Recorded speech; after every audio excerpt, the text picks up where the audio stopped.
চলো, প্রথম যে প্রশ্ন 55 নম্বরে বলা হয়েছে, বলে 7-এর বিভাজ্যতার নিয়মের সাহায্যে যাচাই করুন 686 সংখ্যাটি 7 দ্বারা বিভাজ্য কিনা। সংখ্যাটি সঠিক বিশ্লেষণ কোনটি?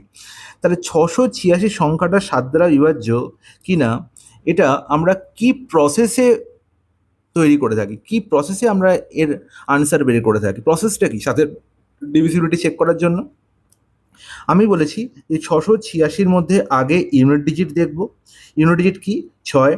ইউনিট ডিজিটকে আমি 2 দিয়ে গুণ করব, যেটা গুণফল পাবো সেই গুণফলটা বাকি দুটো ডিজিট নিয়ে যে সংখ্যাটা হচ্ছে মানে 68, সেখান থেকে বিয়োগ করে দেবো।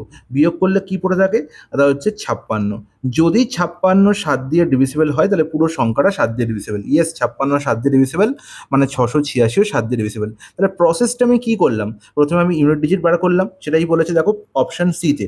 686-এর মধ্যে ইউনিট ডিজিট হচ্ছে 6, তাকে 2 দিয়ে গুণ করলাম, যেটা গুণফল বেরোলো 6 × 2 হচ্ছে গুণফল, সেটা 68 থেকে বিয়োগ করলাম।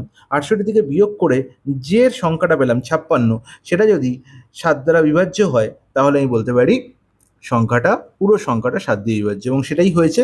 তাই জন্য এইটাই হচ্ছে কারেক্ট প্রসেস।